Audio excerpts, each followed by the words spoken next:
Voters in the Venezuelan state of Barinas are heading to the polls this Sunday to elect the state governor.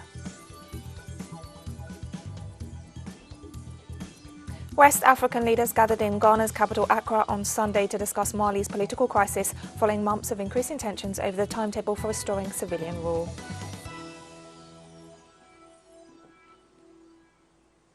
Kazakhstan's former intelligence chief has been arrested on suspicion of treason, the state security agency said on Saturday.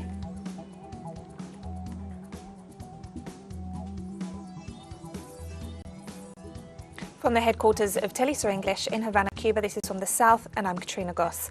We begin in Venezuela, where voters in the southwestern state of Barinas are heading to the polls to elect their next state governor. 3 candidates are in the running for the governorship. For the United Socialist Party of Venezuela, former Foreign Minister Jorge Arriaza. Representing the opposition Democratic Unity Roundtable Coalition is Sergio Garrido. And Claudio Fermin is the candidate for the Solutions for Venezuela Coalition. Over 600,000 people are registered to vote in the state.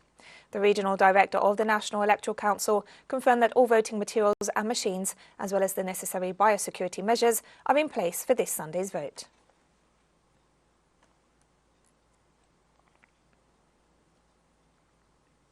And to discuss the elections in the Venezuelan state of Barinas this Sunday, we now welcome political analyst Dr. Sulent. Dr. thank you so much for joining us again today. Hi, it's a real honor to be here with you guys and the Telesur audience. Thank you very much for having me. So, how important is this election for the state of Barinas? Well, this is a very crucial, important election, not only for Barinas, but for the whole country. Barinas is the birthplace of former president and commander Hugo Chavez. But Barinas is also a strategic place. It is bordering Táchira state and Apure state, which are 2 Venezuelan states bordering Colombia. It is also an oil and cattle producer, one of the most important in the what we call the llanos, which are the Venezuelan plains. And it is also very close to other important strategic places in Venezuela. For example, it is only a few hours from pretty much all the center states in the country, and about 5 to 6 hours away from Caracas. So it is important not only as an oil and cattle producer state, but also because of the geographic, the geopolitics and the geographic location that Barinas has. But also in terms of the future of the politics in Venezuela and in Barinas in particular, this election has some particular, some very unique characteristics. One of them is that it is the repetition of an election that took place on November 21st, where there was not a declared winner at that time. The counting of the votes was suspended, and election was the authorities decided to repeat the election today. So there is a lot going on. There is a climate of high tension and polarization on this election. So it is a very special kind of day and election today. So what are the challenges going forwards for whoever wins in Barinas today? I'm sorry, I couldn't understand you very well. The sound didn't come. I'll repeat the question. What are the challenges ahead for whoever wins today in Barinas, for the challenges for the next governor? it is a challenging, very challenging state. Barina's, because of its importance and its political importance and its geographic position, has been subjected to military action on the part of paramilitary forces from Colombia who have tried to settle. There is a place in Barinas called Socopo, which used to be a paramilitary base in that state. So it is very important for strategically for opposition forces who have tried really hard to take over it. And I mentioned already the importance, the strategic importance of this state. So the challenges are really a lot. One of them is that in the same words, trying to paraphrase the Jorge Arreaza's words in a few days ago in a meeting, he said that there were some the way that the government, the Venezuelan, the Barinas, governorship was working was not right, was not the proper way to do things. So social programs that were supposed to benefit people were not run correctly. So it is a big challenge for any winner of this election to take care of growing needs of the population in Barinas in the midst of this blockade that Venezuela is suffering. The central Venezuelan government of Nicolas Maduro is trying to provide a lot of benefits to the people in a way to try to circumvent the blockade, but sometimes inefficiency and bad practices don't allow for these programs to work properly. So it seems to be what happened in Barinas. And it is a challenge that Jorge Arreaza said that he was willing to confront and to take over and try to bring Barinas to the level that the Venezuelans deserve at this time of crisis and this time of blockade and sanctions imposed by imperialism and supported by the opposition, which at the same time is trying to take advantage of these measures, these coercive measures against the people to blame the government for them. So it's a real challenge that is waiting ahead for anyone who takes the governorship, because the current conditions that the people from Barinas are under. Political analyst Dosso Serlant joining us from Venezuela. Thank you so much for taking the time once again to share your views on this important election for the state of Barinas and, as you said, for Venezuela as a whole. Thank you so much. Thank you. Thank you for having me. And we'll be right back after this very short break.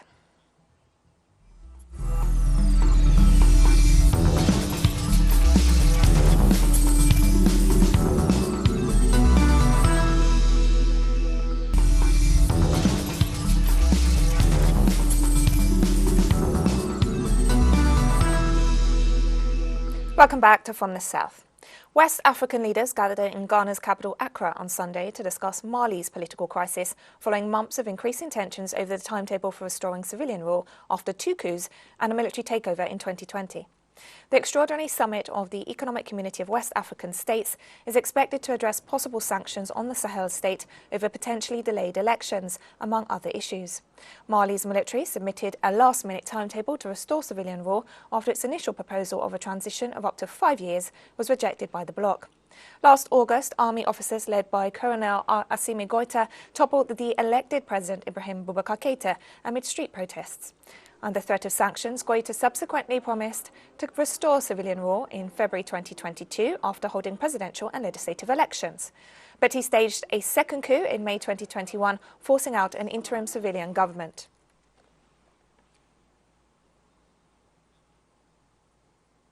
South Africa's ruling African National Congress celebrated its 110th anniversary this Saturday with an event led by President Cyril Ramaphosa in the northern Limpopo province. The day was an occasion to remember the South African people's struggle for freedom against the British and Boer colonizers, as well as to demolish the apartheid regime. The African National Congress was founded in 1912 to oppose white minority rule and to campaign for black South Africans to have full democratic rights. The party came to power in 1994 when the country's first democratic elections were held and Nelson Mandela became the first black president. We must be forthright in recognizing and deal decisively with the reality that ANC structures are in a poor state themselves. Many of them are focused on internal organizational conflicts, factionalism, and furthering the self-interest of individual leaders, which results in the lack of service delivery to our people and the lack of addressing the aspirations of communities that they are meant to serve.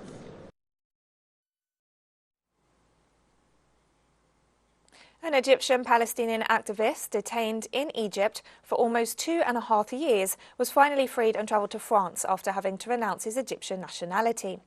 48-year-old Rami Shath was a figure of the 2011 uprising in Egypt and the coordinator of the Egyptian chapter of the boycott, divestment and sanctions movement against the Israeli regime. His family expressed relief on his release while condemning Egyptian authorities for forcing him to renounce his Egyptian citizenship and noted he'd been held in inhumane conditions during 900 days of arbitrary detention. It's a bit overwhelming. I am very excited to be here. I spent the last 2.5 years in between few prisons, few forced disappearance spots, some of them underground, some of them solely, some of them with huge numbers of people, in a very inhumane way of treatment. 2.5 years later, I still have all my resolve and my determination to continue. I am continuing my way. I am insisting on freeing my friends and my comrades from Egyptian jails. I'm insisting on human rights in Egypt. I'm insisting for a free Palestine. I'm insisting that this will continue and they will not stop us. Relations between Russia and the United States were tense over the past year, and the situation does not look any different at the start of 2022. One of the central issues is security on the border with Ukraine. We have more details in the following report by Sergei Monin of our partner media outlet Brasil de Fato. On Sunday, January 2nd, U.S. President Joe Biden promised the Ukrainian president that Washington and its allies will respond decisively in the event of Moscow's invasion of Ukraine. Biden's conversation with Volodymyr Zelensky followed a telephone call with Russian President Vladimir Putin on December 30th. On that occasion, Biden threatened Moscow with sanctions in the event of a possible invasion of Ukraine, although Russia has repeatedly denied speculation about any plans to do so.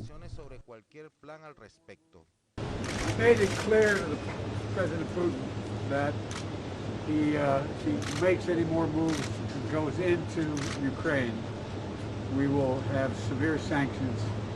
We will increase our presence in Europe with our NATO allies, and it will be a heavy price to pay for it. Russian President Vladimir Putin, for his part, responded that if the West decides to impose new economic, financial and military sanctions against Moscow, it could lead to a complete breakdown in the relations between the two countries, causing serious damage to Russia's relations with the West.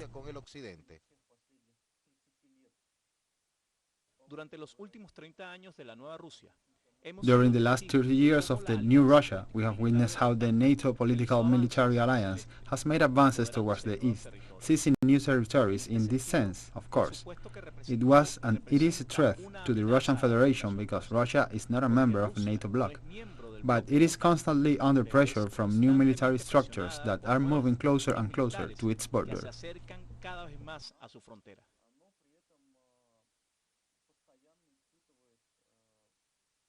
Although there are no new reports of escalating military exercises on the Ukrainian border, the belligerent rhetoric continues. On January 5th, the U.S. Secretary of State issued a new threat against Russia. If Russia nonetheless chooses to escalate, we will respond swiftly. The United States, Germany, and our allies and partners, including at NATO, the European Union, the G7, have been very clear that Russia will face massive consequences for renewed aggression against Ukraine. Russia has never had and still does not have the objective of seeking military solutions to existing problems. All the efforts that Russia has adopted for the development of its armed forces are exclusively defensive in nature. As such, in order to mitigate the possibility of an arms race, Russia proposes to sit down at the negotiation table with the US to adopt legal guarantees and conditions on the non-advancements to the east and the establishment of strike complexes on the territory of Russia's neighboring countries. In the virtual meeting between Putin and Biden in mid-December, the Russian president stressed that NATO was making dangerous attempts to conquer Ukrainian territory and demanded guarantees to prevent the bloc expansion into Eastern Europe. And we have more stories coming up after this final short break. Stay with us.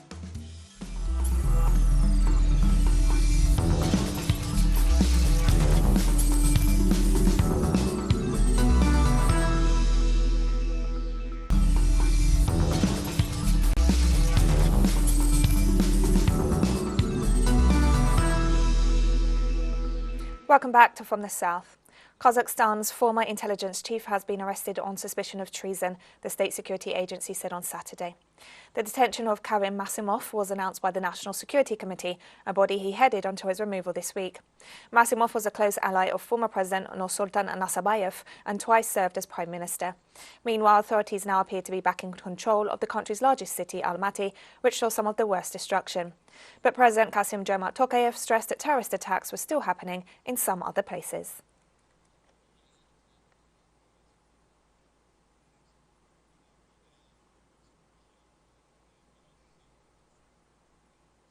Kazakh riot police detained several people in the city of Almaty during what they are treating as counter-terrorist operations in the wake of the violent unrest. Almaty quickly became the epicenter of rioting, with armed groups taking over the city's airport and targeting strategic facilities, including the local police department and city hall. The preliminary damage is estimated at almost $170 million.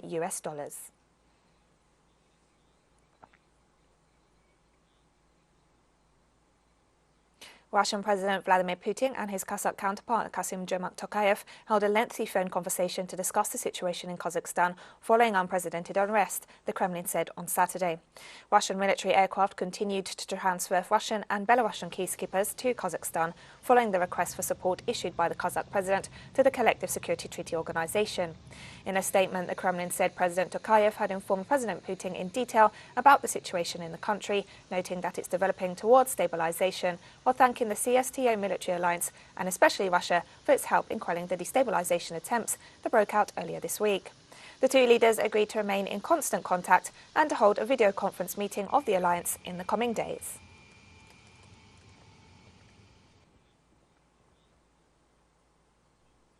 Iran's government has imposed sanctions on 51 United States officials for their role in the 2020 assassination of top Iranian general Qasem Soleimani. The Foreign Ministry said in a statement on Saturday that the officials had been blacklisted in relation to the terrorist act of the Islamic Revolutionary Guard Corps general's assassination and human rights violations. Among the additions to a list that already included Donald Trump and Mike Pompeo are U.S. Chairman of the Joint Chiefs of Staff Mike Milley, Central Command Chief Kenneth McKenzie, Pentagon officials and commanders in several U.S. bases across the region. Major General Qasem Soleimani was killed in a U.S. drone strike on Baghdad's international airport on January 3, 2020.